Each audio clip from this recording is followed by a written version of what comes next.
11e toch 2021. Ja, hè?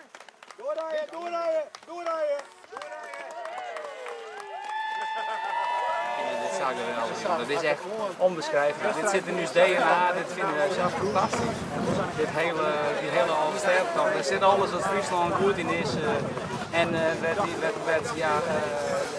Jipjongen zit, dat zit in dit landschap en in deze skaatstad.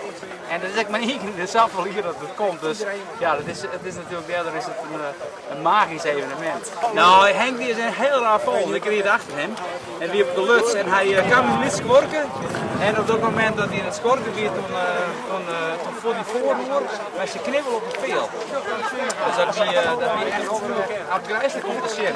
Ik dacht echt van nou, die riep van je meter mee, maar hij heeft nog een hele soort kilometer gemaakt. Dus, maar we zijn tegelijk begonnen en ik zei wie eindig ik mee zien. Ja, er stonden heel weinig mensen. Maar dat is, dus in deze tijd sowieso natuurlijk nog beter.